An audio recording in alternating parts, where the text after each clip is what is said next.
There's going to be a video which will be shown on the screens here before you by the organizers. I'm told it's some food for thought.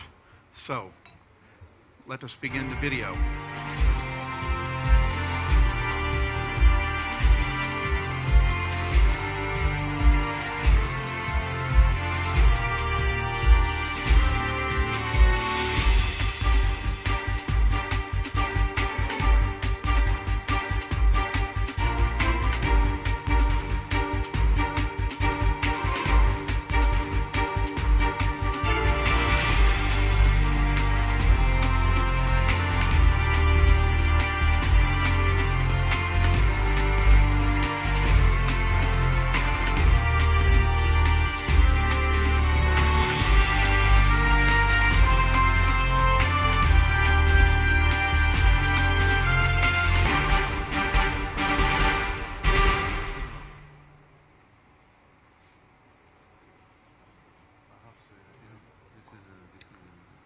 Thank you. My name is James Denton, and I'd like to welcome everyone here to Session 8, the title of which is Post-Crisis Global Governance, Whose Rules?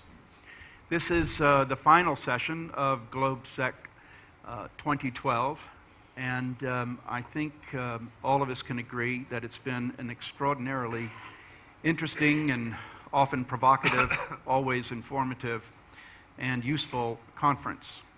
The organizers, the staff, and the sponsors are to be congratulated, I think, and certainly thanked. That's the good news. The bad news is that the meeting has also been a startling reminder of the complexities of the daunting challenges that lie ahead in the economic, security, and social sphere for the transatlantic community, and indeed the entire world. With respect to this particular discussion that we're about to participate in, there's been a great deal of commentary in recent years about rise and decline, about shifts in the distribution of global and economic power and influence, and what the future holds. In my view, and I may very well be wrong, there has been some overstatement, perhaps considerable overstatement, at times understatement, and certainly oversimplification in this discussion about what are very, very complex, interdependent, and dynamic relationships. And while the patterns and the trends are undeniable and sometimes startling, the outcomes, I think it's worth reminding ourselves, are neither predetermined nor are they necessarily ominous. But surely they will require the attention of policymakers and those who influence them in the years ahead as these troubled waters and somewhat uncharted waters are navigated. We, the organizers, have assembled a most distinguished panel with extensive expertise and experience, who I am confident will help peel away some of the layers of the complexities to clarify and, I'm sure, illuminate the topic that is before us.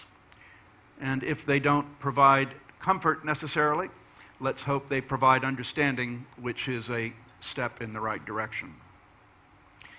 With regard to the format, the panelists will speak in the order in which they appear in the program on pages 38 and 39. Hopefully you have that. I'm not sure it's the same on on the smaller program, which is probably what most of you have, but we'll get to that in a few minutes.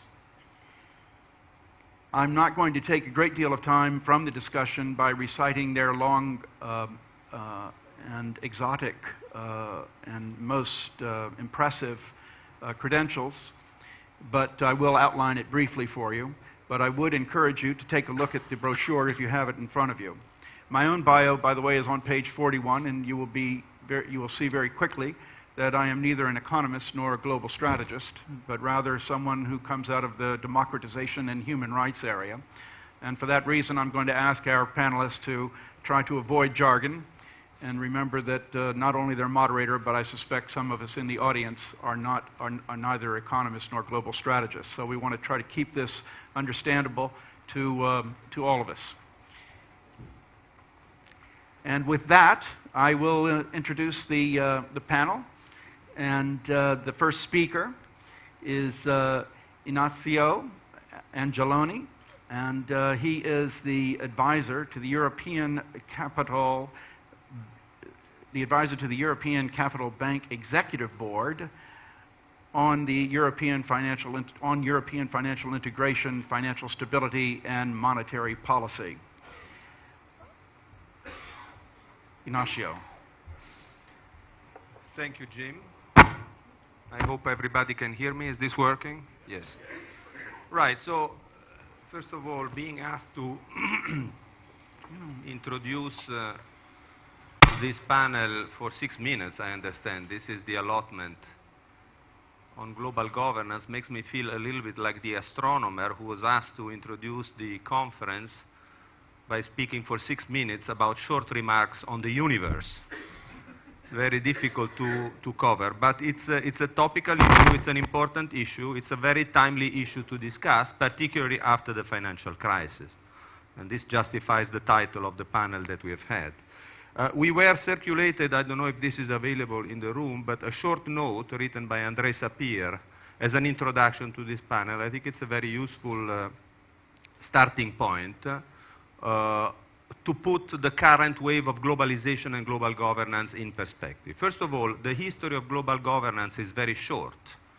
For most of history, as we remember it, global governance has been essentially the law of the strongest militarily, the strongest politically, the strongest economically, often the combination of the three.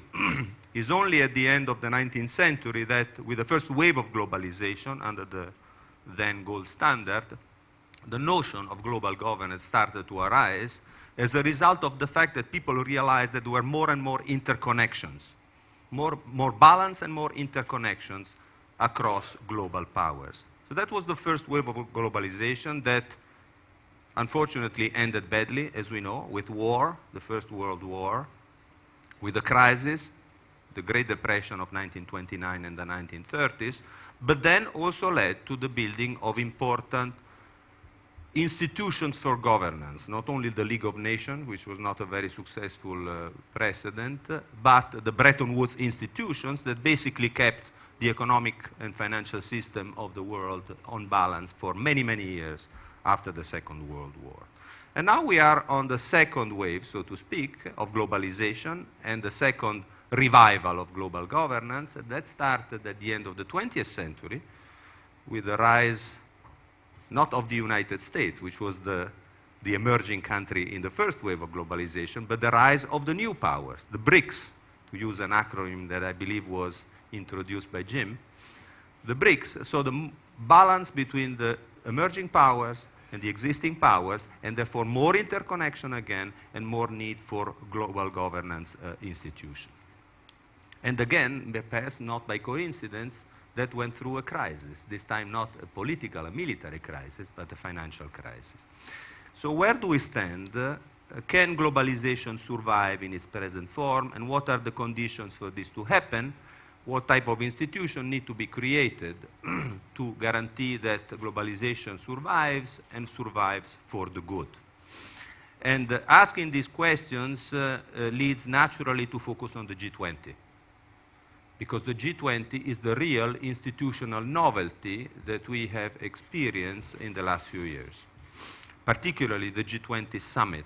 As you know, this new forum, very important forum at the top level, was introduced in 2008, more or less in the weeks after Lehman Brothers failed, in a situation of great turmoil of the global financial markets.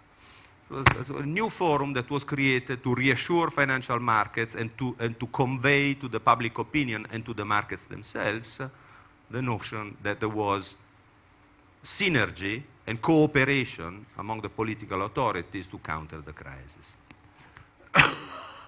Excuse me. We have looked at the performance of the G20 in a number of papers, which are actually available on the website of Bruegel, the Brussels think tank. And we've tried to look at the performance of the G7, both in terms of the quality of the commitments that the G20 has made, and in terms of the follow-ups, the fulfillment of these commitments. Very quickly, the conclusion is that the performance of the G7 was G20 was quite impressive at the beginning, particularly in 2008 and 2009. After that, the quality, the weight, the importance of the commitments that the forum has undertaken has gone down, particularly after the financial market crisis faded away and more tranquil times started to dominate in the global economy and the global financial system. So the G20 has proved to be a less effective policy coordinator in normal times, so to speak, than it has been a crisis manager in crisis times. So this is of course, a very important aspect to keep in mind.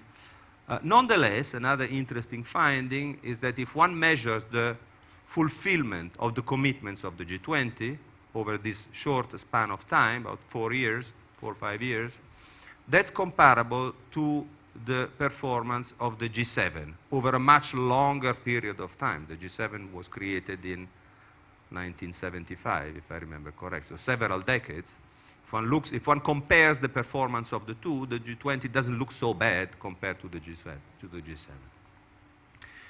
So my final question is this going to be sufficient, this sort of acceptable performance of the G20, is that going to be sufficient to guarantee the survival of globalization going forward? My answer would be probably not. First of all, for the reason that I've already mentioned, that the G20 has not been a good policy coordinator in normal times. One needs to put in place policies that prevent crises, not only be able to respond to crises when they occur. So the preventive part, the forward-looking part of the G20 is something that has been largely missing. That's my first point. My second point, which I consider even more important, is that the G20 has so far completely overlooked the social dimension of globalization and the social dimension of global governance. If globalization is to survive, and by globalization I essentially mean free trade and a reasonable amount of financial liberalization. Reasonable has to be seen what it means. There is a discussion what is the optimal amount of regulation in the financial sector, but a reasonable amount of financial liberalization and free trade. This is what I mean by globalization in economic and financial matters. Now, if this is to survive, it needs to be accepted by the people. It needs to be democratically supported. And here we come to the title of this panel, which is whose rules? Not necessarily only which rules, but whose rules? The rules of whom? The rules of the bankers? We probably don't want that. The rules of politicians and bureaucrats who are detached from the people? Also, I think that would not be accepted. It has to be presented, it has to be perceived as the rules of the people for the people. And I note that in Europe particularly, but also elsewhere, I believe, there's a growing perception that globalization has brought about more instability, more insecurity for individuals, and more inequality. People don't want that. So if that perception prevails over a long period of time, that would be my conjecture, globalization is going to be democratically rejected. In my view, it doesn't have to be. Globalization doesn't have to have those consequences.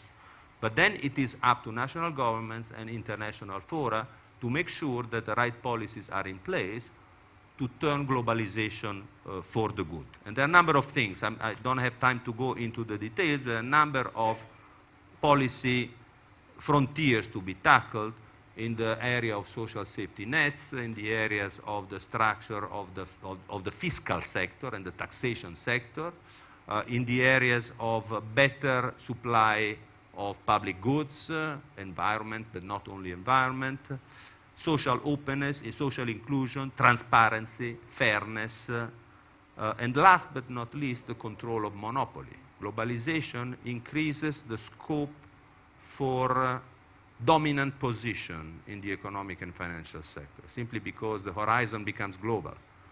So political authorities and independent authorities have to be set up and have to be empowered to control for the additional scope for monopolistic power. So all these things are part of a policy program aimed at making globalization acceptable. So far, the G20 has not even started, I believe, to tackle this front, but it is important that it does it. Thank you very much. I'll turn now to Jim O'Neill. And Jim is the chairman of Goldman Sachs Asset Management in New York City and the investment management in London. He brings extensive experience in global economics issues and also has also served as Goldman Sachs currency economist, something apropos to today's discussion, I think. And he created the acronym, as has already been mentioned, BRICS. So he's been on this subject for a while now. Okay. Thank you very much. Can I be heard? Yes? Yeah. Let me first thank Globsec for inviting me along. I'm going to shift how I'll present my opening comments, having heard what Ignacio has said. At the outset, I'd say that there are three key coinciding realities. The first of which is the scale of global economic change is not really understood by many of us in the world, including especially policymakers, both from the West and the East and the North and the South. In that regard, I'll say one thing in particular that Ignacio mentioned. It isn't really necessarily a global crisis, and in terms of the legitimacy of globalization, if you look at it from a truly global perspective, we are living through probably one of the biggest declines in global inequality there has ever been. If it's looked at from a Western perspective, that is not apparently the case, but from a truly global perspective, it is.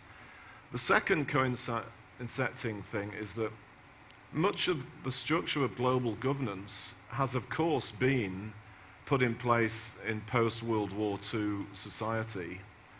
And the third thing that goes with it is that they tend to be quite rigid and they tend to come out of crises. So we have lots of Gs that have come into existence because of a specific crisis, but they find it, strangely in my judgment, very difficult to change.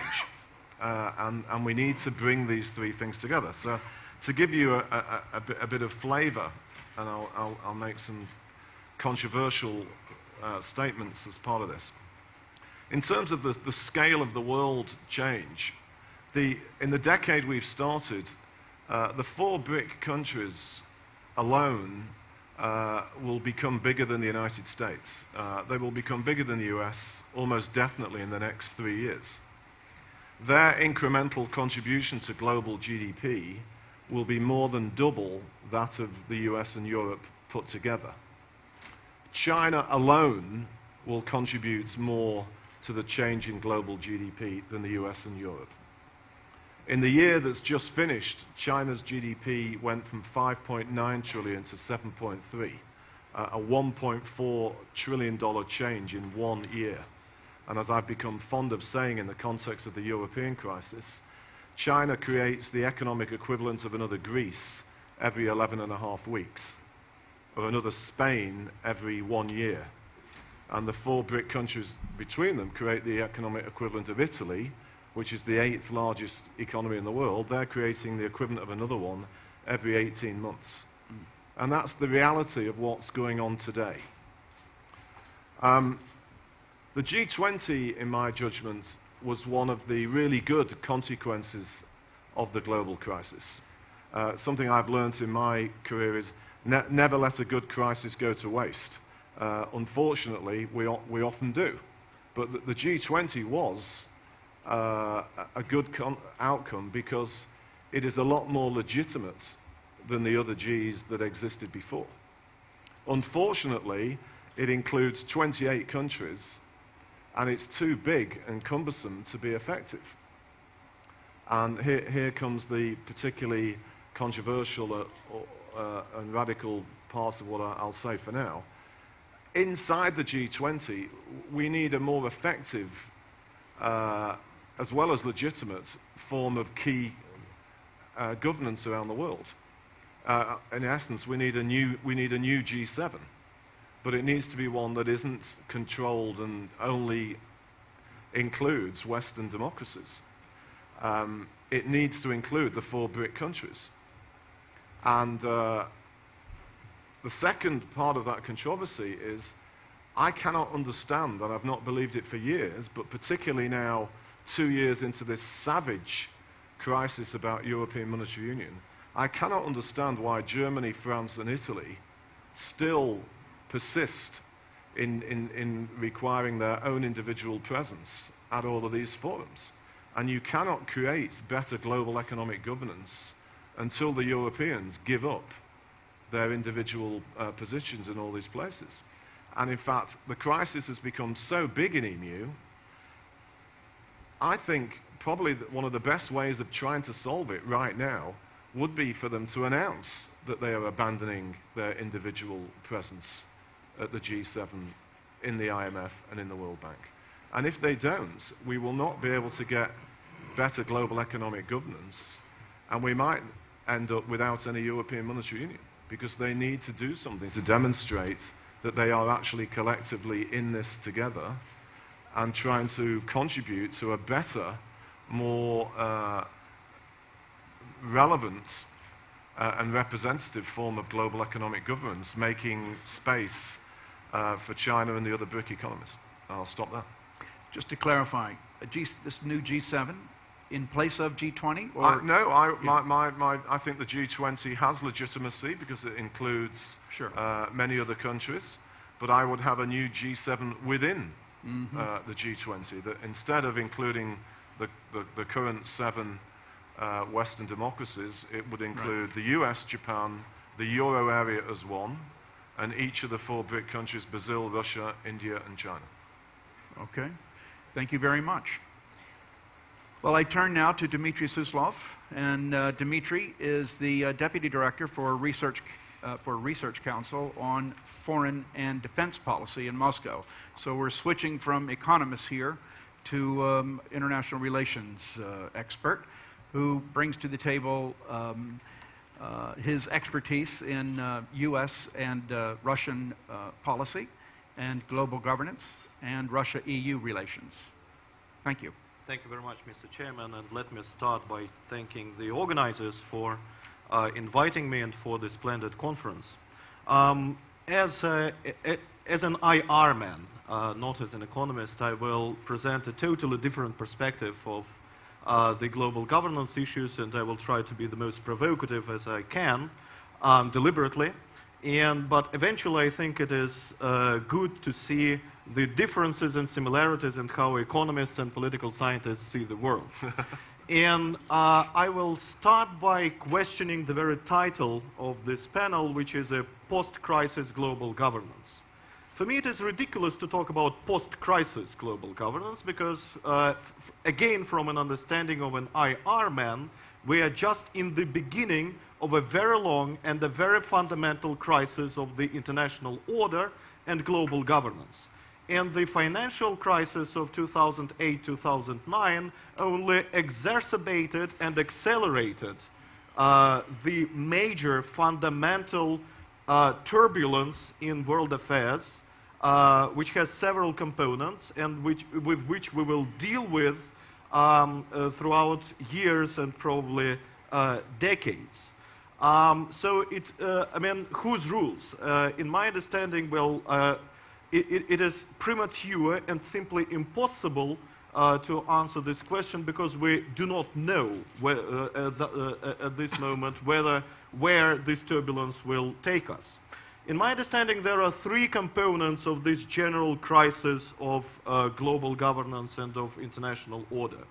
The first one is the power shift and unclarity of the final destination of this power shift, where it will lead us to, what will be the future stable distribution of power in the international arena, with all the accompanying troubles, such as the weakening of the old rules, norms, and institutions, and absence of the new rules, norms, and institutions.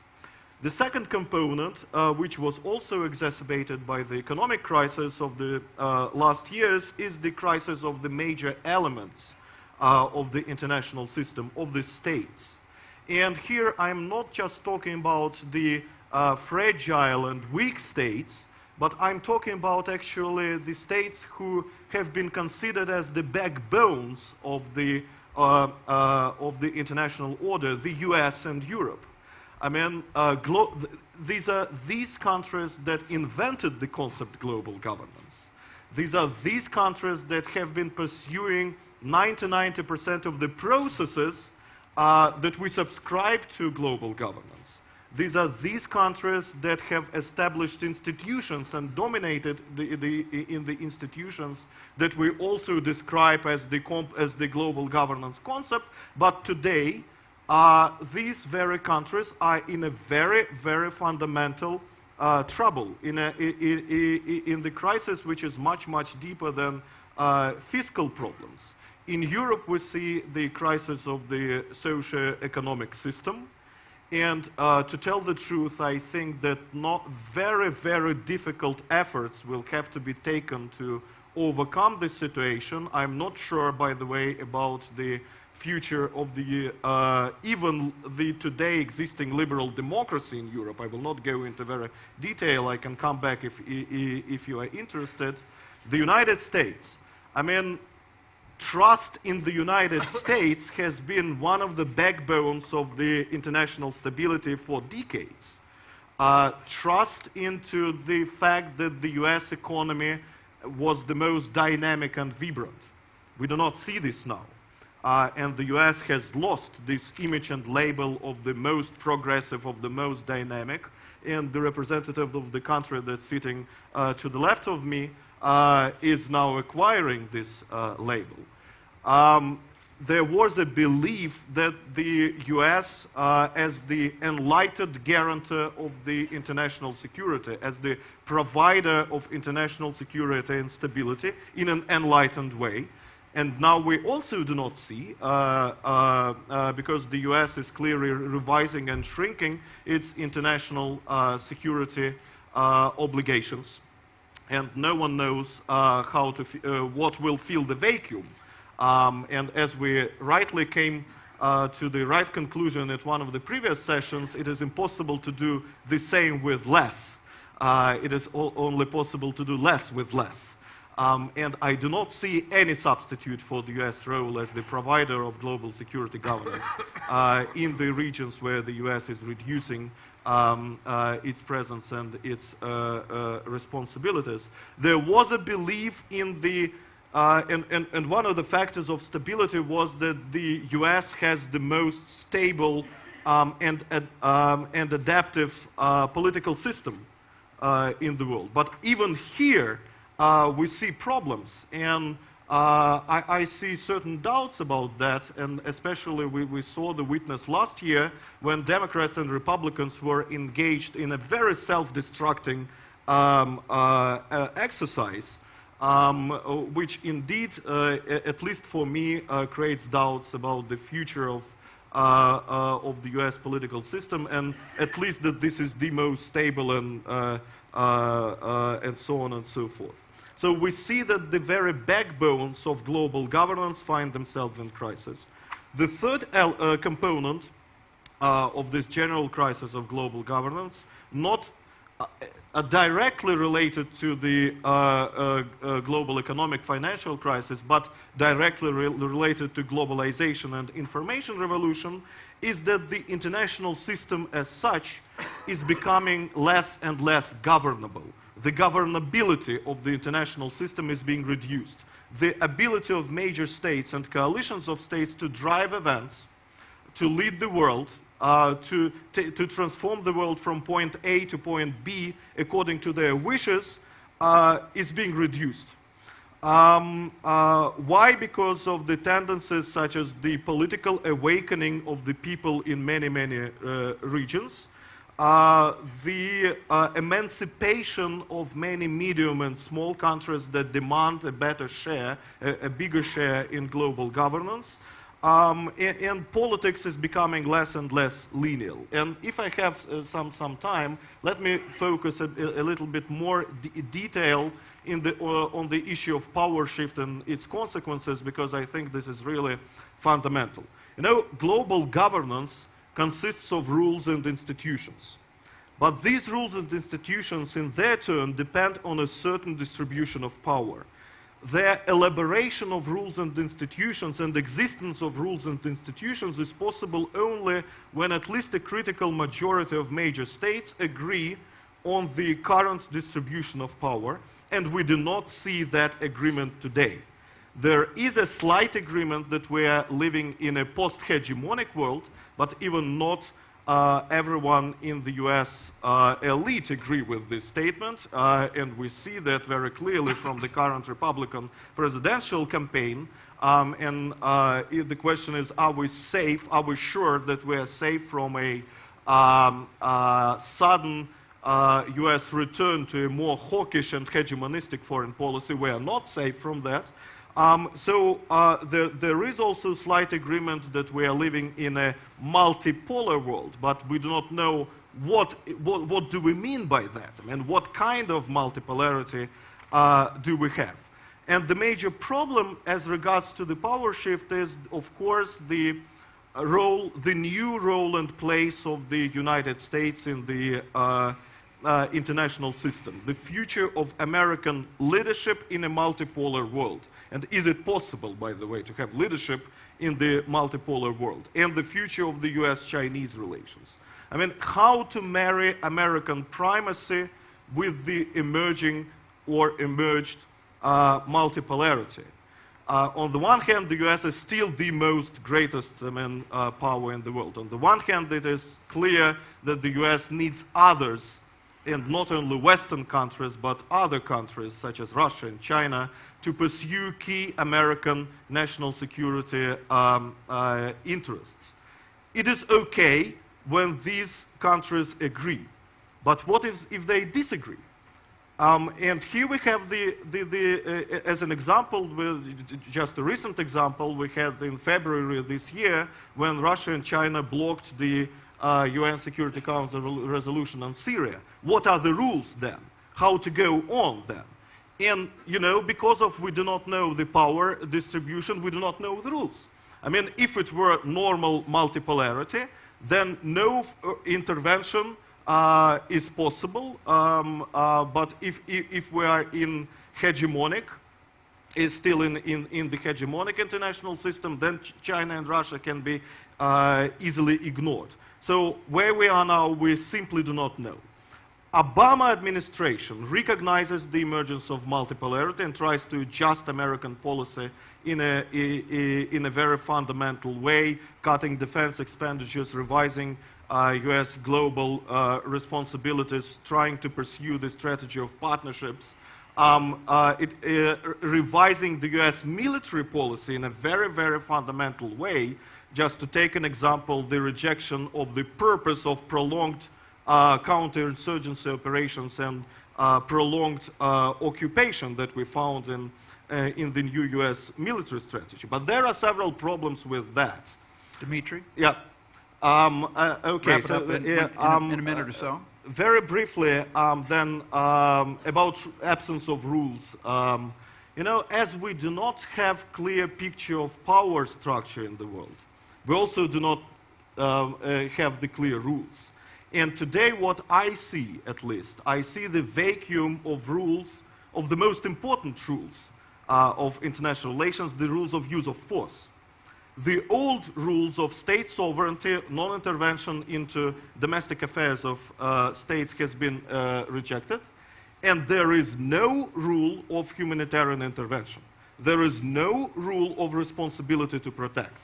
Instead of that, what we see is clear egoism, realism, and geopolitics. And look at the Arab Spring.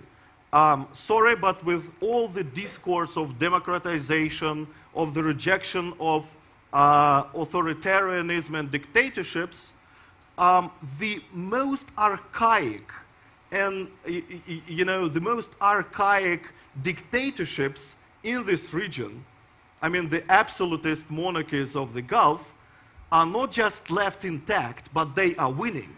They are the major beneficiaries of this of this whole movement. Another problem, if there was really a fight for democracy, if there was really a rule of responsibility to protect, then what about Bahrain? In Bahrain, the government is not just trying to suppress the people with the use of force, the opposition, but it invited the Saudi forces. No one is talking about that. Why? Because Bahrain could become the ally of Iran, and which no one wants, and it is okay with Bahrain remaining the ally of Saudi Arabia. So I can continue with this list. Pick that final point.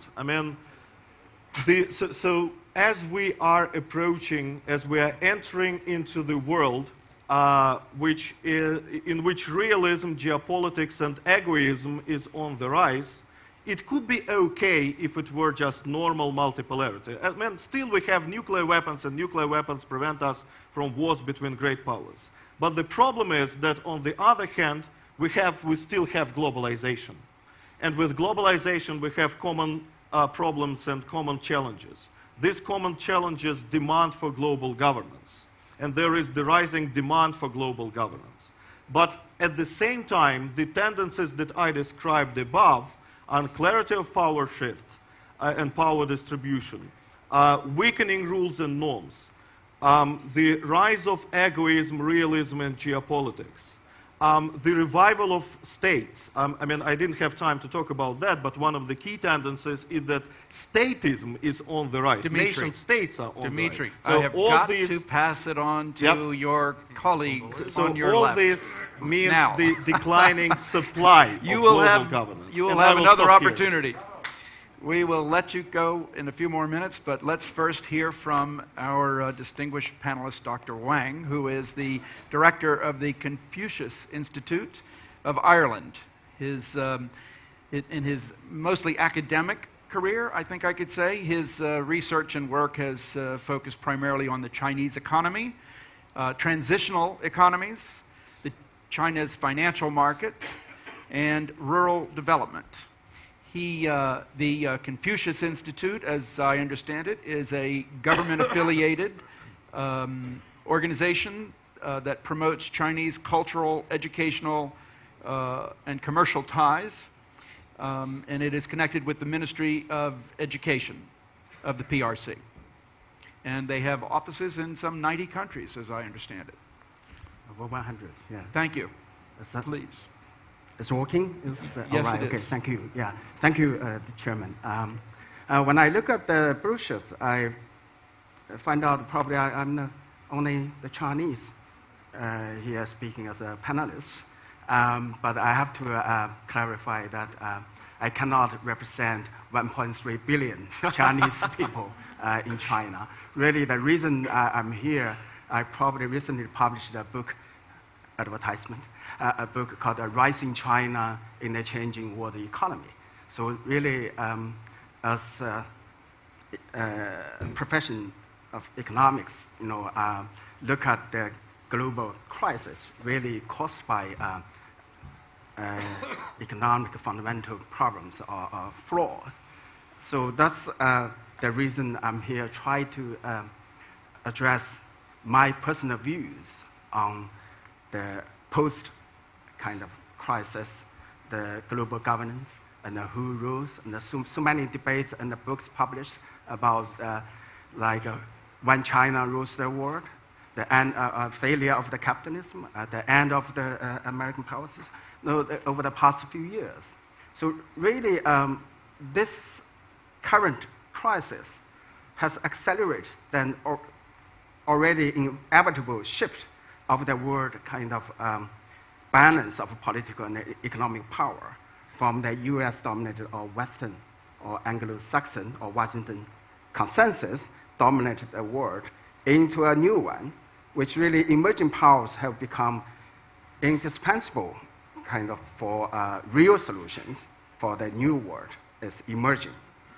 But my problem is, all the governments in the world, all the existing economic and financial institutions, when they deal with the pace and the scale of crisis, they really still use their old tools, probably in some kind of new ways, try to maintain the political control or governance in the face of rapid change, a changing world economy or geopolitical issues.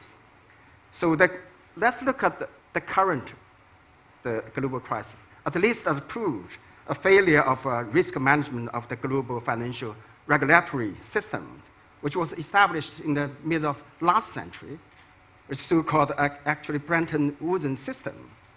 That shows a limit in addressing the current global crisis.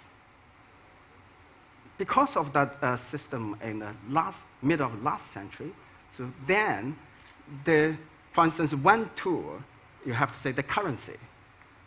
So the US dollars became kind of a dominant world preserved currency since 1944.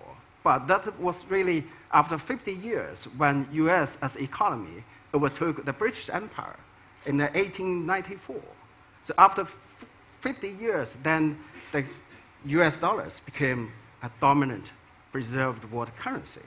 Okay, I would like to take this as example, as the old tour of the world financial system. So I would say China, as one of the emerging power in the world, has already calling global currency since 2008 after economic crisis. And China and including European countries and the rest of the world rely on US dollars as a kind of a world preserved currency, which really gave the United States monopoly power in terms of to trade with other people, with other countries, and really even take advantage of the trade and the reserve of other people. For instance, China pumped back US dollars from its a lot of effort, slave labors, and also, if you like, a polluted country. Then the compensation they got back is that green note. That could simply be printed by the United States, right? As a currency, if you cannot guarantee somehow a store value into the future, then that's a fundamentally flawed. That's the problem we are facing, the old tools, right? Well, I noticed, China, France, Brazil, and other countries under the G20 framework or summit already pushed forward this currency reform in the world, especially under IMF system. But obviously, it's not surprising that United States really resisted such a move, as if I understand it right. So this kind of stalemate still there. We haven't resolved. Right. A few words about the G20. My personal view, the G20 after this global crisis has done a great job as a global mechanism of acting after 2008 global crisis.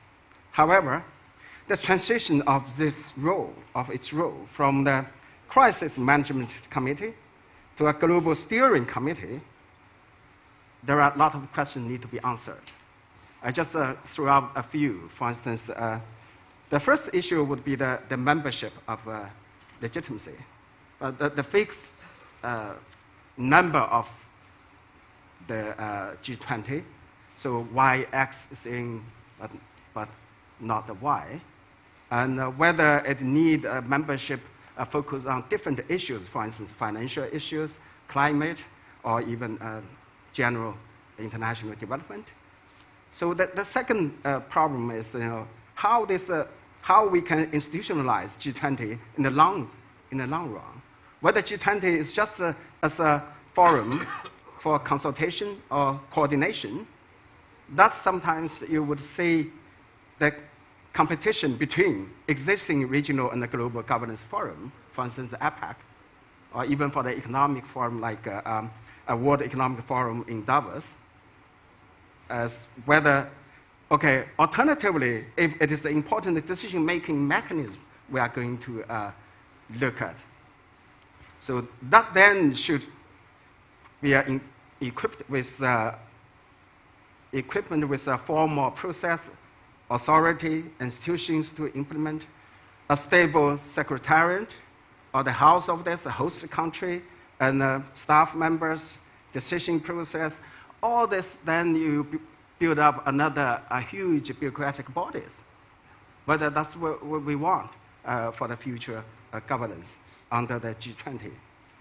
So I guess the third issue will be the agenda setting. So what are the core issues that the G20 summit should focus on so that the tangible outcomes can be achieved to show that effectiveness of the short term? But on the other hand, the real usefulness of G20 as the global steering committee would be identifying the long-term risk issues that try to address them ahead of the time, right? Like avoid another global crisis as such currently we are experiencing. So obviously there are other issues with G20s. I just threw out my personal kind of questionings. For in response to this theme topic we are closing, the whose rules, I think in the future the world cannot be ruled by the current what we call China or emerging powers, but cannot be ruled well without such an emerging power. Thank you. Thank you, Dr. Wang. And thank you to all of our panelists. Before I take questions from the audience and before I ask any, let me ask the panelists if they would like to respond to any of the proposals or comments that were made by others who are sharing the podium with you. Yes, please. We have a currency issue that's on the table for one. We have a G7 restructuring and among other topics. I've collected a few comments. First, on the important issue of inequality that Jim raised. It is true that the degree of inequality, if measured by the difference between income and wealth levels across country groups, particularly emerging versus Western democracy, has gone down dramatically as a result of globalization. Because of offshoring, outsourcing, and all kinds of phenomena. But I would argue that that is not the way in which globalization can become more politically supported in the sense that I indicated earlier, because there is no constituency. There's no political constituency for more equality between the Indian, let's say, and the American, right? The source of political decision is still made, rightly or wrongly, I don't know, at the national level. So what matters from the point of view of the democratic sustainability of globalization over time, What matters is the opposition that may arise from increasing inequality at the national level. Now, we know that in the Western democracy, both the crisis and globalization itself have worked in a way that has made inequality increase. That's a risk. I don't know exactly what has happened, in fact, within the emerging nations, within China, within India, and others. Whether no, that would be very interesting to see. But I would still be concerned that inequality, together with instability, as perceived by many people, can become, in the medium term, an obstacle to globalization. That was my first point. The second important point was on representation. I would agree, perhaps more than Jim expects, with him on the fact that the geography of representation in the international organization, IMF first, but also the G20, is a relic of the past, is a tradition, simply because, for many reasons, but mainly because it's difficult to change it, and therefore tradition has a very strong, exerts a very strong inertia. So it's not right that Europe is represented in the way it is now. Some steps are being taken, but perhaps not sufficiently fast and not sufficiently significant. It is not right necessarily that Europe, by tradition, represents the or expresses the managing director of the IMF. That's another thing on which the G20 has expressed a view. This has to be changed. This will be changed. By the way, maybe not many people know that the reason why the managing director of the IMF is European is that the first candidate for that position, who was in many ways one of the architects, maybe the main architects of the IMF at Bretton Woods, Harry Dexter White, was accused to be a Soviet spy. And for that reason, he was considered to be unfit for the position. And so John Maynard Keynes, who was the loser on the negotiating side, was smart enough, as usual, to revert the situation and propose that a European would head the IMF and an American would head the World Bank. That's where it comes from. But I do agree that all these things have to change faster than we have seen it changing. And I also am interested in the proposal that Jim has made of a sort of a steering committee within the G20, which is a very large body, a more agile, a more effective, more efficient steering committee within the group in which representation could be organized in a different way. The last point I wanted to make on the remarks by Lim Lee Wong, particularly on the fascinating phenomenon of the internationalization of the renminbi, which is moving very fast week after week. We're seeing very significant progress. I'm fascinated. I'm very interested by this process and the implications it will have for the international financial system and for Europe in particular. I would like to understand more about its goals, about its meanings, about its sort of intermediate steps and objectives in the view of the Chinese authorities. I note some contradictions. First of all, the Chinese, although they declare that they want to internationalize the currency and open up the financial system, yet they maintain a very tight control on the domestic banking system. I refer to the onshore banking system. And very little transparency on the characteristics of this banking system, number one. Second, the participation of China in the G20 is being so far passive, I would say, if not obstructionist in many ways. I think it would help very much. One example is when the global imbalances were discussed, the Chinese adamantly refused to consider the exchange rate as one of the variables relevant in affecting and correcting global imbalances, which is, of course, a position that from an economic point of view doesn't make any sense.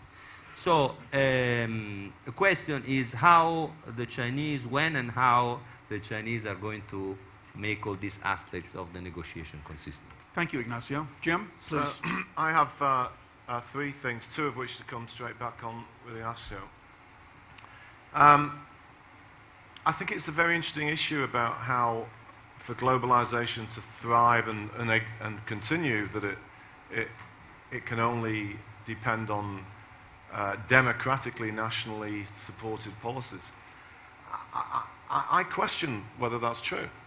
It is, again, a very Western judgment, but we have within the BRICS 2 countries that are not democracies that are supporting globalization.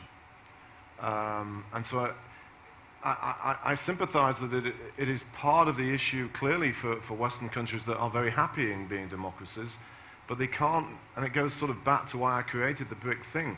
We can't impose on everybody else what we believe to be the only way that life should be run. And that sort of goes to the core of some of the broader issues. On the inequality aspects of it, you know, again, I don't think people realize quite the scale at which things are changing. I'm amazed that this does not get more publicity, but in 1990, the UN undertook the goal of the Millennium Goal of halving global poverty by 2015. In fact, it's happened 5 years faster. 5 years faster than was originally desired. It's one of the few things that such grandiose goals that come out of the likes of the UN have actually ever taken place. To what do you attribute that? It is because of globalization. And China in particular has bought into globalization because it sees it's such a powerful way of helping raise the living standards of all of its people. And I would argue that India, having seen China do it, has decided, you know what, this globalization Get on thing, the train. it's not too bad a thing for us either, although we want to do it with our rules. So we cannot, from the West, want to impose our rigid interpretation of the world purely for our own benefit. And it's difficult, but... But Ignacio, you were saying that you think there's a great deal of dissatisfaction with globalization in the sense that the people... Are you referring to the Western countries and the various protest movements? Jim, I think, made the point that globalization, in fact, is quite accepted, and the performance, the results of which have been quite pleasing in the developing world. Many people in the emerging world don't actually call the global credit crisis. They call it the North Atlantic crisis. And we have to be aware of that in the West, that our vision of what's happened is our vision. It's not necessarily what's actually going on or happened. Okay.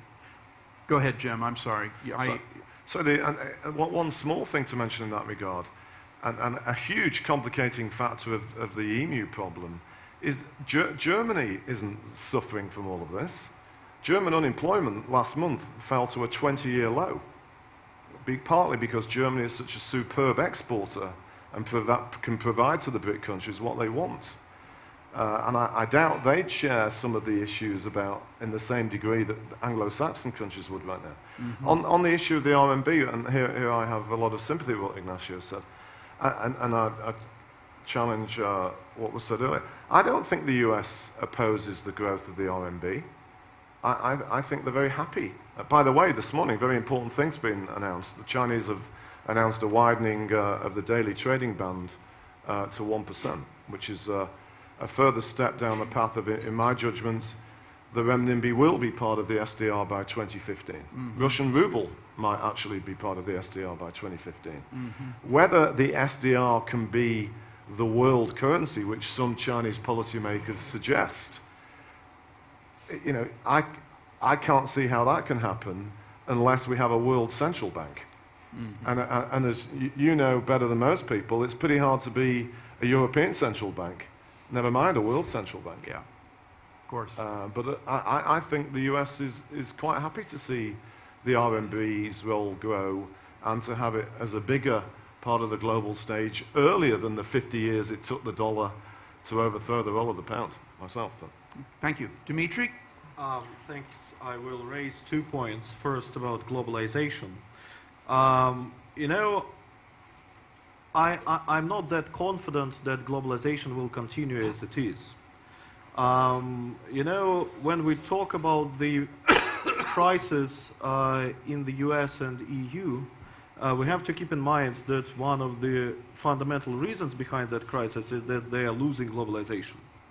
And to overcome, there are two alternatives to overcome this crisis. One is to work more and to earn less. Is it acceptable? I don't know. Probably through some semi-authoritarian means. And the second path is to close globalization. And it frightens me that more and more I see articles in Europe and in the United States telling that, you know, we need to revise globalization. It was fruitful for us in the 90s, but now it's no longer the case. And in order to become competitive again, we have to close globalization. And there are some also troubling tendencies, not just in discourse, in rhetoric, but in the reality, because, for instance, trade. There is a tendency that trade is becoming more regional than global. And there are doubts about the future of the world, of the WTO, and many economists think that the future of the international trade system is through regional blocks. Where is the evidence that it's becoming more regional and not global? Where is the evidence of that? Regional blocks, European Union, ASEAN, Mercosur, Customs Union in the post-Soviet space, NAFTA in the North America, and so on and so forth. That's part of my issue about Europe. I'm sorry to interrupt, but on the contrary, one of the reasons why these institutions don't work is because of trade being so global. That's part, as I just said, Germany today is exporting more to the four BRIC countries than it does to France. Global trade is carrying on. It's the rigidity of the framework that has been put in place. Okay, that was just, I mean, I was expressing one of the points of view, I mean, about the future of globalization. Second point, you know, as soon as we come to the issue of G's and how many numbers to follow, we come to the question of how to manage the distribution of power. Traditionally, throughout the world history, the universal method of measuring the distribution of power has been war. And indeed, Has been what? I'm sorry? War. Mm-hmm. War. Among great powers.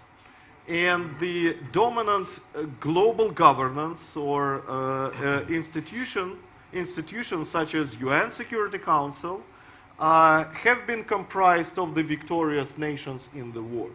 Now, thanks God, we do not have such an opportunity to measure the current distribution of power. Then again, you have the UN Security Council being a security expert, which the former Soviet Union occupied a seat on, as did the Western powers, and so did the PRC. So and which is they absolutely sometimes illegitimate, have bodies where it's not just the blocked. losers of the war, and that's not an insignificant one. Yeah, but what I'm saying, that the institutions, I mean, it is needless, I mean, to judge how many, indispensable of how many numbers we put. It won't be enough. There won't be players who will not be confident with the expanded UN Security Council, how to expand Security Council, what about the veto right, what about the permanent members, and so on and so forth. And it is the case not just with the established institutions, but the forums as well. Take, for instance, the group of 6 to deal with the Iranian nuclear problem. Is it representative? Is it effective?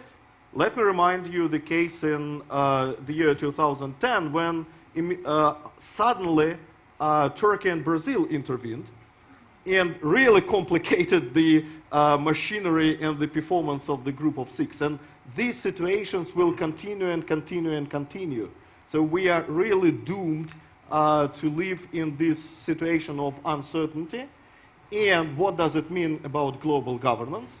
It means that the rules and institutions will be settled on an ad hoc basis, I mean, dealing with specific issues, and global governance will be fragmented and sporadic. Okay.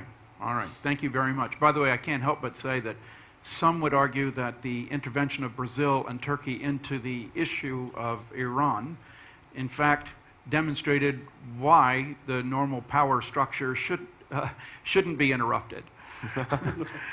Please. Thank you, Chairman. Yes, I know globalization makes some people win, some people lost. There's a different debate about globalization, but that's the trend you cannot stop. It's really even speeded up by the technology change. For instance, we have experienced like 3,000 years about agricultural revolution, transition. Then 300 years industrial revolution. If you look at the technology-led ICT sector and the changes over the last 30 years, that's enormous. Nobody actually could even expect 30 years ago with a mobile phone with the internet. No chance. So with such a speed of the, for instance, Intel, Microsoft, and Apple, those guys, innovative and make this world become very flat.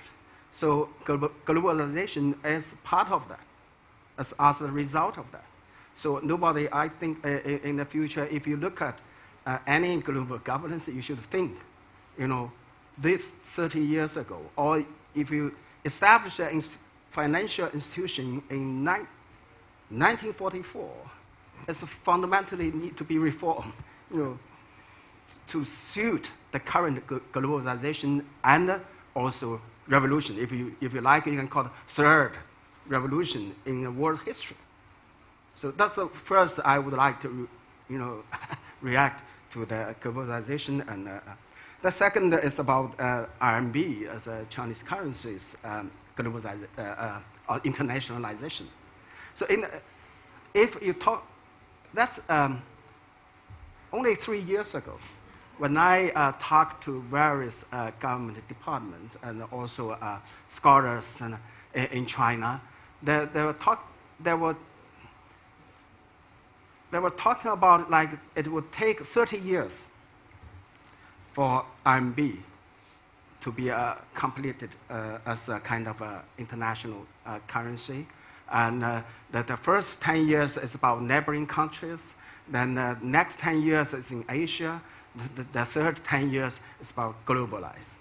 So, but over the last couple of years, the pace actually has been so fast. So nobody, like even I didn't, because I flew in from Beijing myself, I didn't even hear for this morning's important announcement. That means Chinese government actually under tremendous pressure of this exchange rates problem. And also, I mentioned that US dollars as a kind of dominant reserve, that China really bought almost 1 trillion US treasury bills. If you keep printing greens, then that's the problem for China. So that's I can understand, now China. But in the past, I think the Chinese government would have thought, okay, this slowly, gradually, to internationalize the currency. We still keep that kind of firewall from external financial markets. But now, really, it's difficult. During the crisis, even before the crisis, hot money, got into China, and all this kind of tremendous problems for Chinese government to deal with. So I think, although nobody really, I'm not in the position to tell what will happen in the next 5 years, but really, it will be very fast than everybody even could think. In such a process. Then one more thing I would like to point out, okay, China is still in the process of building its own alternative model, or if you like, or whether this model will be converged with Anglo-Saxon model, Washington Consensus, nobody knows now. But one thing for sure, China has been managed for 30 years, sustainable high growth. There's something good behind it, even within its system. One thing I can make sure that the China, since opened its door at the end of 70s, right? China has been very modest to learn, open the door to learn from the West.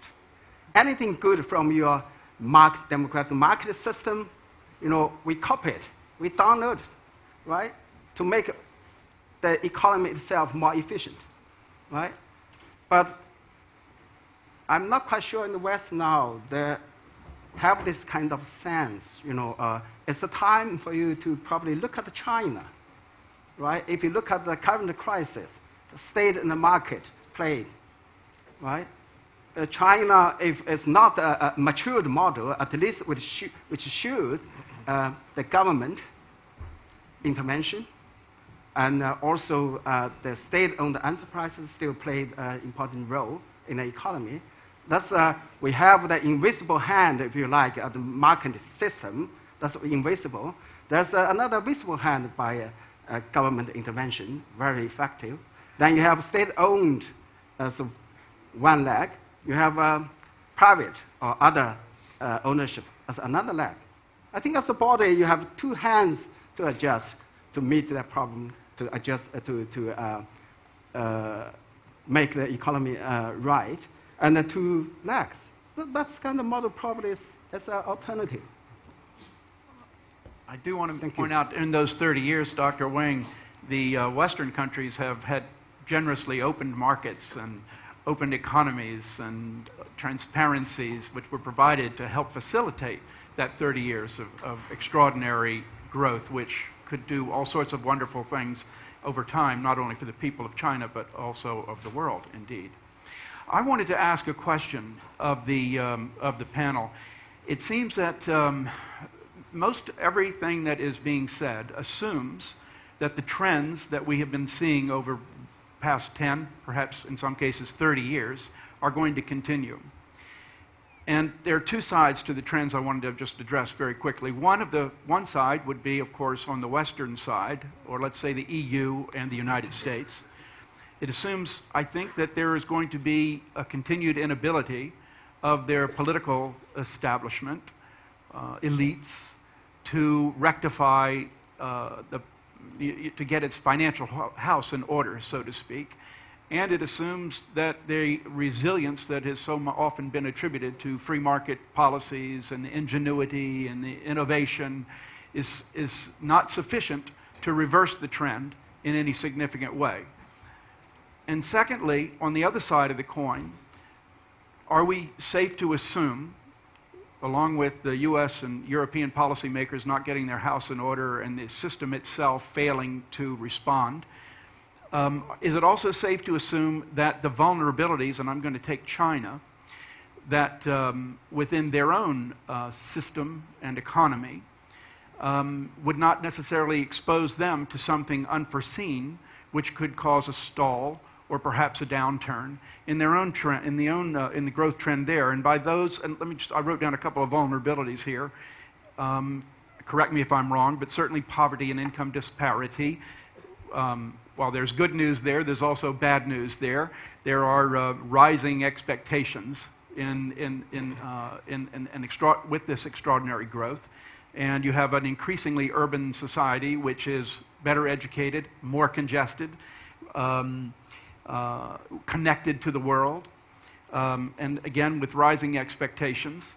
There's a dependency of energy, certainly in China, that is a soft underbelly that could be a severe problem, especially given China, while it's developing a navy with regional power, or immediate regional power, does not have the wherewithal, in the absence of the Western naval forces, to secure those trade routes where that energy passes, and the other natural resources that are coming in from Latin America and, of course, from Africa. And it also doesn't, and there's another issue, and that is the concerns that are rising in the neighborhood of China. I mean, we had in 1973 Nixon playing the China card to the Soviet Union, and now we have Vietnam, ironically, playing the America card to China. And what does that mean for China in the years ahead? So I'm wondering, we have everything that's been said here seems to assume that everything's just going to keep going. What about the unexpected? Is there anything to that, or is this all just fantasy? Anybody? Yes, sir. So let me give you 3 parts of that answer. I think I already said one of the few things I've learned in my 30 years in finance is never let a good crisis go to waste. So a couple of anecdotes in that regard. These days, the Indonesians are trying to persuade me that the BRIC acronym should be called BRIC, with another I. And it's only 14 years ago since people thought Indonesia was a write-off. So it's a good question you ask. And in that regard, maybe this crisis is quite good for parts of the West, and certainly the challenged European countries. I see in Italy first signs of serious economic reform since I've been professionally working. I'm not sure there's going to be a lot of benefits from it in the near future, but in a decade from today, I suspect Italy's growth trend will be better than it otherwise would have been for this crisis. Second anecdote linked to my second part of answering you. I frequently find myself thinking that the global economic crisis in 2008 was really good for China's involvement in the world. I often think it's sort of a bit like the naughty teenager or the naughty young adult that is heavily into some kind of drugs that they know they shouldn't be using, but you don't stop it until you get whacked on the head or something pretty bad happens to you. China went into the global credit crisis with 12% of its GDP just in exports to the US. Chinese policymakers knew that that was not sustainable, but they didn't stop it. It was stopped for them. And contrary to this aspect of what you asked, China is already on a completely different path of growth than it was before the crisis. Yesterday, China reported GDP at 8.1% for the first quarter of this year, weakest quarter for 3 years, but it was completely dominated by private consumption. And so what's going on here is a bit of role reversal between China and the US. And so I think that context of how you ask your question, I don't actually share that. I think personally the world is evolving, which is another reason why globalization is such a net winner for everybody, as you said. Some countries and some individual sectors lose. That is the nature of others winning. But the US itself, in my judgment, is increasingly going to be a winner of this. Any politician, and there's a hint of this in aspects of your questions, that thinks in the US that this is a bad thing, go hang out with the guys at Apple.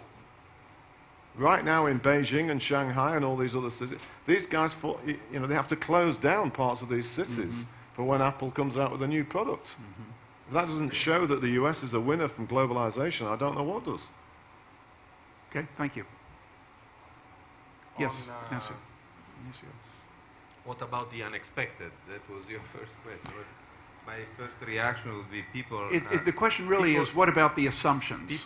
People don't know how to predict. People know how to extrapolate. That's all we can do, essentially. But so the unexpected will always surprise us by definition.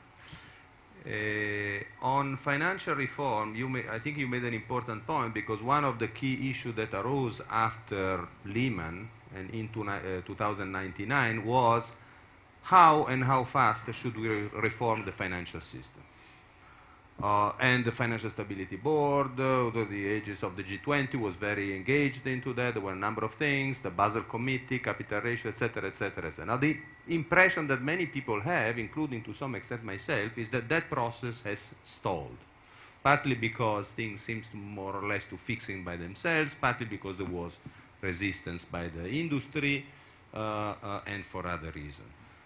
In Europe, from what I can see, the most significant steps have been in Europe, in the sense that steps have been moved towards a more area-wide consistent structure of supervision, bank supervision and regulation. Now we have, for example, agencies, area-wide agencies that have a certain power to impose a level playing field for the banking industry across the area. That didn't exist before.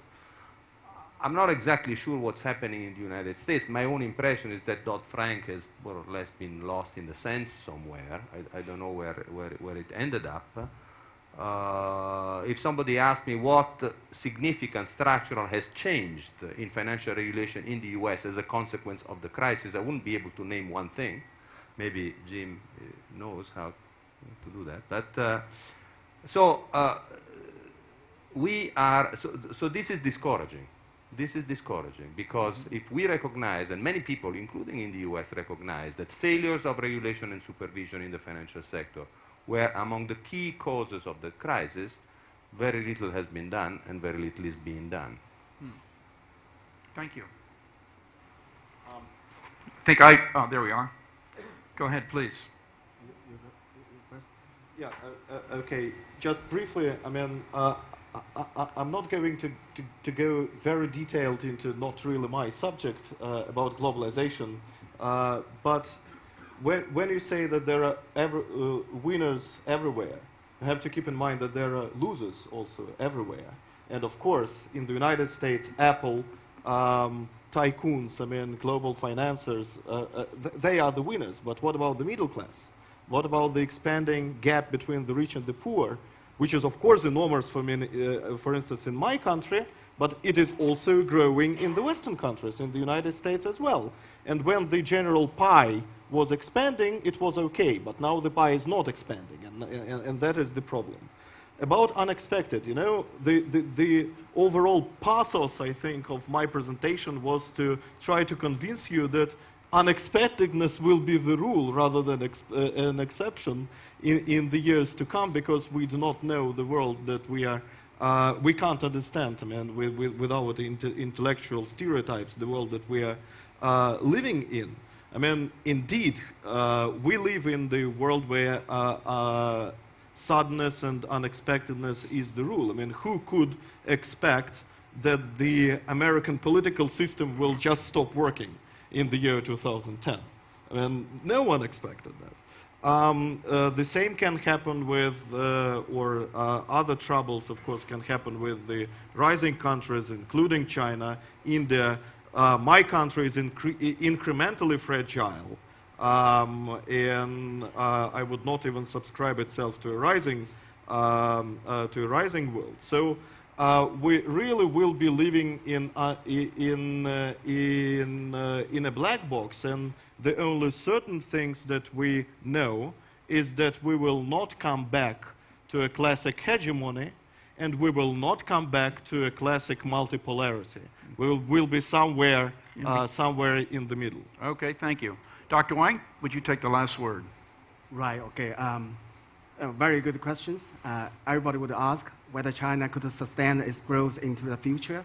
If you look at the past 30 years, yes, it's true. If you look at the quantity growth of the GDP, it is a phenomenon, it's a miracle, but at the same time, the cost of such a quantity, but the quality, the causes, social causes, environmental causes, and resources you need, especially your environment, your international friends and the countries, whether they would allow you still export-oriented growth path. No. So that means China is facing the challenge.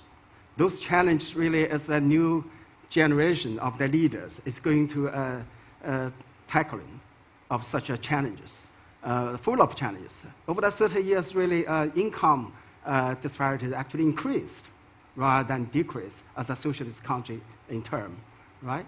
And the environmental cost is huge, right?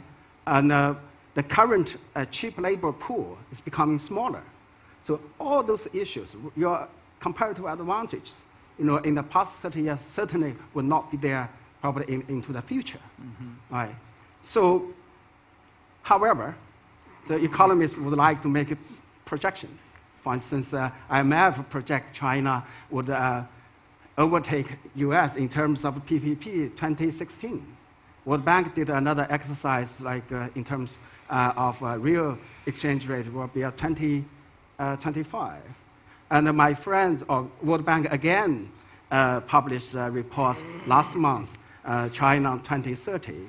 And my friends from Tsinghua University actually published a few months earlier in order to publish it first. like China 2030. If you look at all those projections, which would be pretty much optimistic in terms of future, with certain problems, some uncertainties for sure.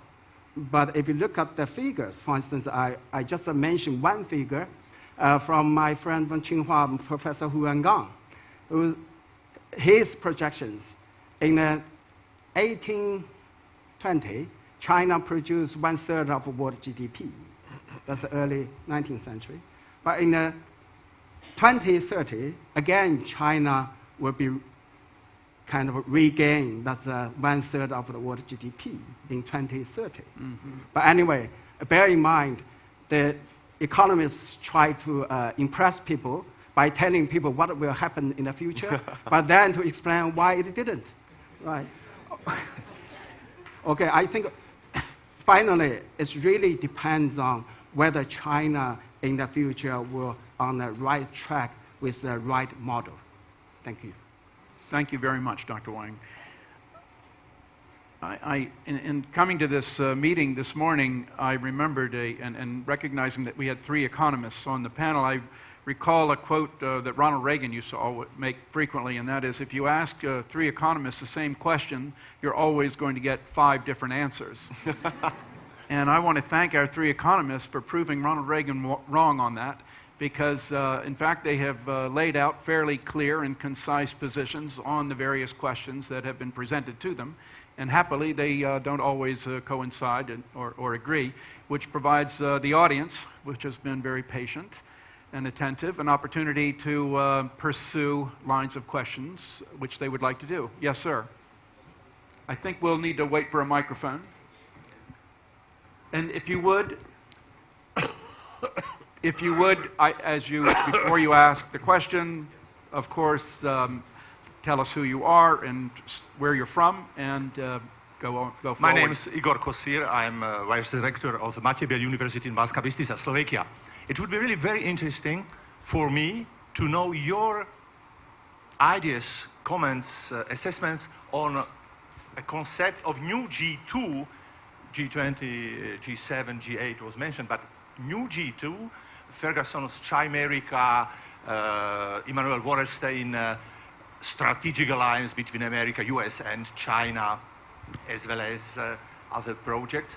I would like to ask Jim O'Neill, how do you assess perspectives of Republic of South Africa enlarging your vision of the BRICS into 5 countries? And I would like to ask Mr. Wang, what do you think about perspectives of several weeks ago decided concept on BRICS Development Bank during the last New Delhi summit?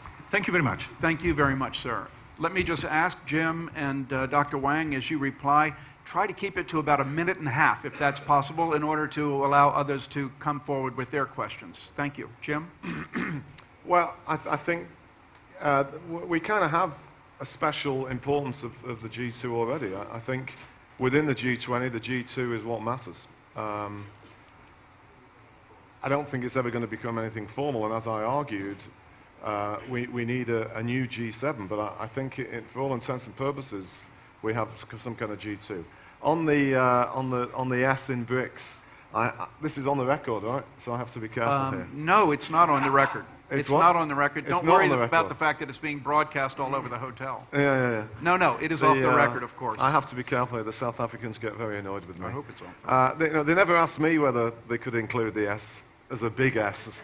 And I have the Indonesians and the Mexicans constantly visiting me, saying, when are you going to change it to include an M or an I? They have more legitimate reason to be there, as does Korea or Turkey, than South Africa in terms of size. Given what was said, so my last 10 seconds, I think South Africa can justify it if they are a legitimate window for the whole if they can help get true economies of scale across the continent of Africa, then it might be justifiable. Otherwise, I find it a bit odd. Just one final thing I should say about this whole thing of globalization. It's not just the wealthy that win from it. I will never forget 3 weeks after the Lehman crisis, I went to Everest Base Camp with my wife for a walk, and I'd read many of these things about how globalization was going to fall apart. And those of you that have done it here will know what there's a little village called Namche Bazaar, 3,800 meters up. And you read that you have these traders that walk over the Himalayas from Tibet to bring their goods to the market there. And I thought, there's no way is this true. And sure enough, we saw them. And half these, and this is over 5,000 meters wearing sandals. Half these guys had mobile telephones that were allowing them to call ahead, and they worked. I can't get my mobile telephone to work in parts of Britain. These guys at 5,000 meters were having their lives transformed by mobile telephones. There's a lady here I met last night who's at the forefront of some of the great things going on in the Middle East. This revolution is caused by modern technology and globalization. So there are huge winners, not just the wealthy people for it. Thank you. Dr. Wang? Yes, first of all, yes, Chimerica, first time mentioned by Niall Ferguson from Harvard. Yeah, it's a complicated relationship between China and America. Obviously, with the history and with current conflicts and issues and interests. So, but both sides probably realize we have been integrated together too much. So you have to find out common kind of agreement or interest, to work together.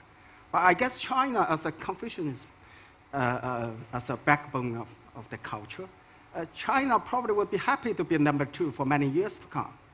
In the Chinese family, if your parents passed away, the eldest brother would act as the parent. They have the responsibilities, for all the families.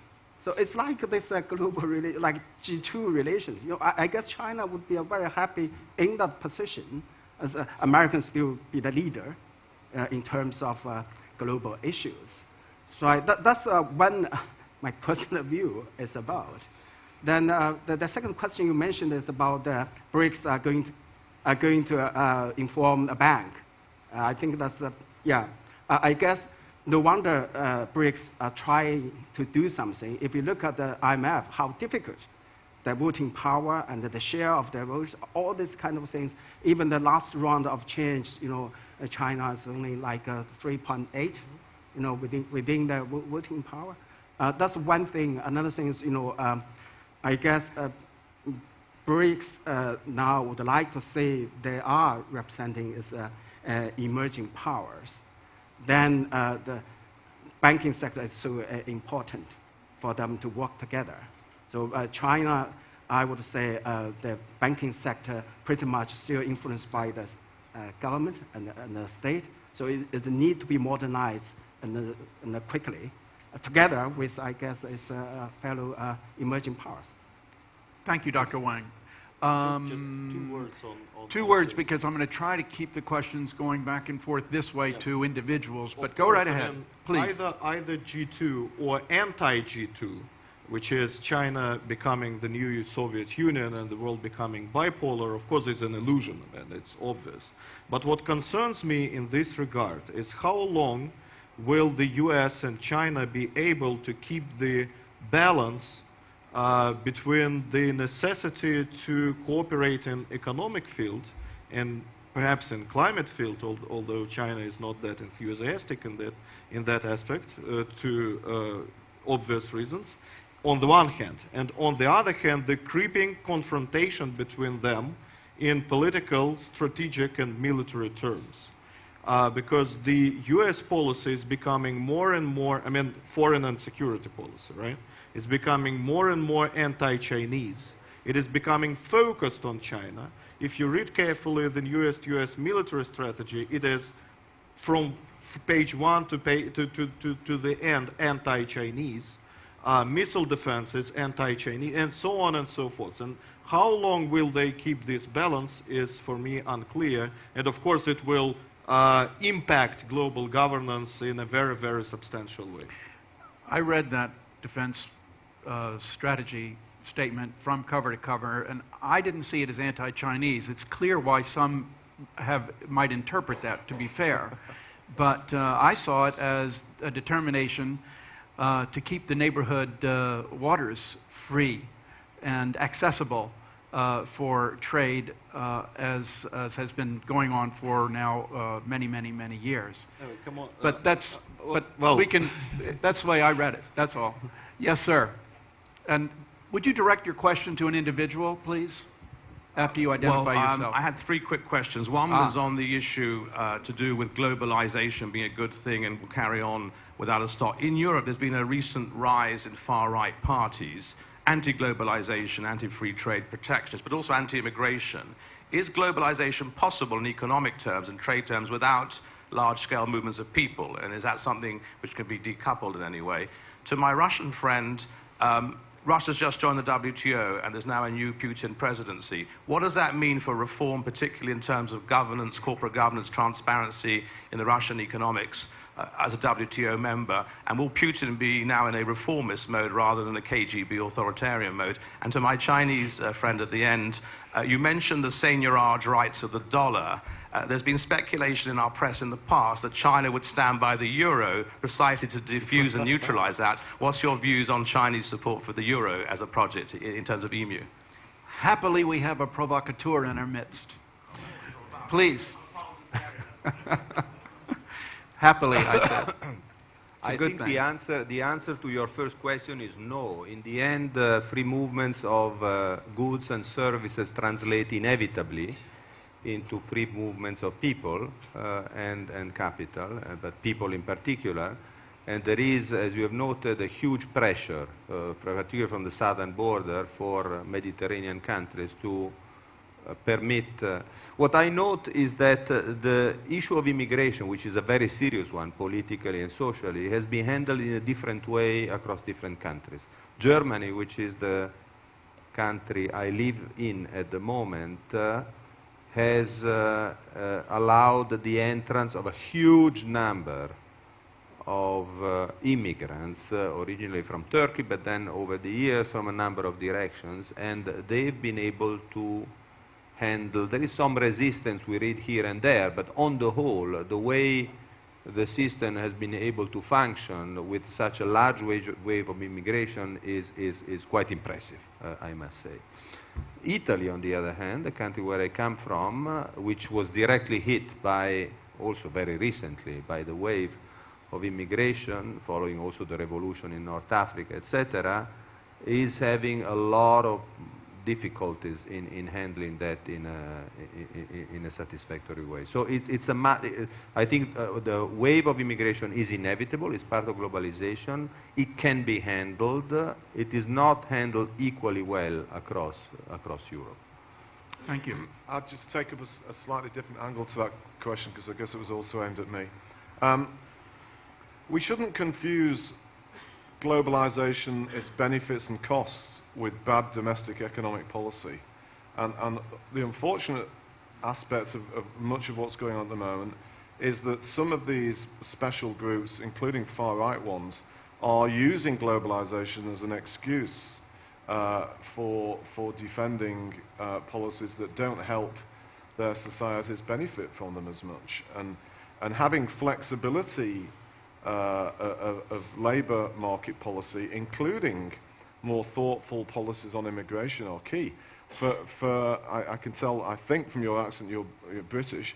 You know, the UK, I often think London should be the BRIC capital of the world. English language, centre of the world's time zone, and you have lots of these people wanting to come to the UK to learn English. And yet we introduce these ridiculous policies to control the number of immigrants. There are 100,000 Chinese people paying in the UK for an education today. That could be 1 million. We could have English-speaking British universities all over the BRIC countries, including Russia, by the way. And of course there should be the better policies to it, but people shouldn't confuse them with the issues of globalization. I would mention that in the United States, that the anti-globalization forces are almost exclusively the left. Yeah, it's interesting, huh? Yeah. Anyone else? Putin and WTO. Yes. I see no immediate contradiction between preservation of authoritarian political system and some slight economic liberalization where it is necessary. And this is the policy that the Putin government will pursue. I mean, this is first point. Second point, we know that from the example of other new rising countries that many WTO rules will be, can be manipulated. And certainly they will be by Russia when it can, and when it fits the interests of certain clans around Putin, of certain industries, of certain political forces, and so on and so forth. In the longer term, of course, I mean, economic liberalization in many aspects, so in many aspects of the Russian economy is just necessary. Take infrastructure, for instance, or energy, and so on and so forth. And in the longer-term prospect, it will ultimately, I hope, bring political liberalization, but not today and tomorrow. Dr. Wang? Okay, Of course. I'll quickly answer about China's position towards euro. Well, economically, it's easy to find out in China try to diversify its foreign reserves. It's more than 3.2 trillion US dollars now. It's too much. Actually, politically, again, China tried to support euro. The summit between China and Europe last month in Beijing. So if you look at the history, I think the euro, since Robert Mundell first time raised this euro as a concept, then 50 years it become the real currency. The past 10 years, in my view, is quite successful in some way, in most of the aspect. But that's one more political influence, consequences of the euro. If you look at the human history, World War I, World War II, that all start from Europe. So when you have this monetary integration, probably there's less chance to shoot each other. Thank you. Yes, ma'am, you had a question. May I ask you to, I'm learning as I go here. Can we limit it to 2 questions? Oh, that's even better. Thank you. Please stand. Hello, Yelena Kristelova, Jean Monachey, Habermas University, United Kingdom. I'm sorry, you're going to have to keep that microphone a little bit closer to your mouth because we're having a hard time. Okay. I'm very pleased that there is an IR scholar at the table who questions the very nature of global governance. And I would like to point out that actually the IR community has now moved away from the terms like bipolarity, unipolarity, and even multipolarity. And what is happening now is the new term has been coined interpolarity, essentially meaning that we're all in the same boat. So I would like to ask all the panelists, what kind of practicable model of the global governance do you envisage for the future from your own perspectives? I understand that Mr. O'Neill already mentioned G7. That might be a practical model. Anything else? Any other ideas? Thank you.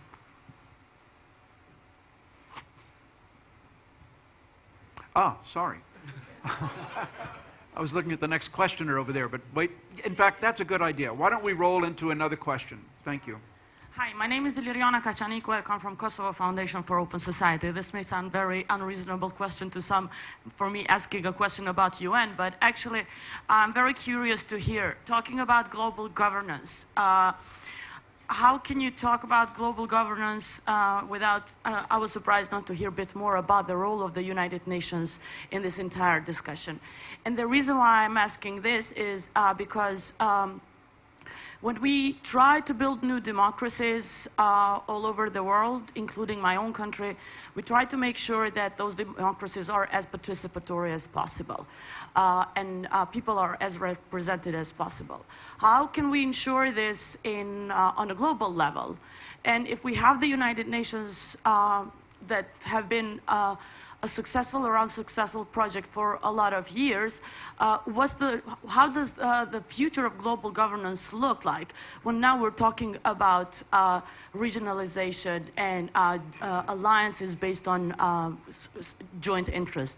Are we going to look at models that will have broad global representation at some point? Thank you. Jim, you want to take it? On we have a the- practical application or manifestation on the one hand, and On the first question, I'll just repeat, as you said, I think the case for a new G7 is very clear to me economically. But I would follow it up on something I once wrote. I'm a huge fan of football, to a certain Manchester United. But it's led me to think that, linked to the history of the Gs, which Ignacio mentioned, the IMF should be tasked with creating some form of promotion and relegation, like the British Premier League, based on changing structure of the world economy as it evolves. Because the problem is we have all these Gs that hang around that come out of some crisis, and they never change because of institutional rigidity of their own civil servants, essentially. But if we had a recognized system of promotion and relegation, you know, and I think you could possibly apply it a bit to the UN as well. Just very quickly on that, you know, as with many other things, something doesn't look great, but it's better than the alternative. Linked to what our chair said on the Security Council, UN might not be the greatest effective entity in the world, but seems to be pretty much better than what an alternative would be. And it is quite reflective of the changing structure of the world, as you pointed out. My opinion. well, with that, I'm going to take advantage of the pause and announce that I've been given the hook, and we're going to have to end the program or the panel here because we're a little bit behind schedule. And let me first say thank you very much to our panelists. It has been interesting and provocative and informative, and we very much appreciate the time that you have taken to speak to the group. And to the group, thank you very much for your attention and for your intelligent questions. Thank you. Thank you. Ladies and gentlemen, I'm so sorry that I had to interrupt this very interesting debate. And thank you, first of all, for you, Mr. Chairman, and for the panelists, not only of this panel, which has been very interesting, but also to all panelists during all 3 days we had. This is already the 7th annual Globsec conference, and when we were founding this with our colleagues 7 years ago, we wanted to put Bratislava on the map of the transatlantic and global thinking. And now when I see the list of participants, that 600 people from more than 47 countries came to Bratislava and had to travel together around 350,000 kilometers to come here, I think we have achieved that. But this would not be possible without our partners, without sponsors, and without everybody who invested their time, energy, and dedication to the Globsec conference. First of all, let me thank you for the team of the Globsec conference, which has been very, very professional. Please stand up, everybody who was working on this. Wow.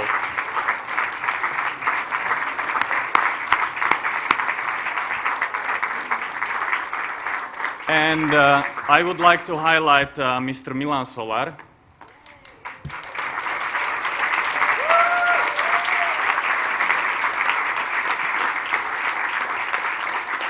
who was the head of this organizing team, but to all people who have advised us in the process of creating this Globsec conference, members of our board, Pavel Demes, Tomáš Valášek, Robin Shepard, but it has been my pleasure to work with Ambassador Káčer. I think together we have created during the last 2 years, and with this team, quite a good platform that still has potential to growth. And I hope that we will all be able to welcome you next year. So once again, thank you very much for attending and being all 3 days here. It's been very good discussions, and I've heard that some of you have been until morning 5 or 6 o'clock. So you need to sleep as well a little bit, as well as my colleagues here. So please invite me to the final buffet lunch and then have some rest. Thank you very much.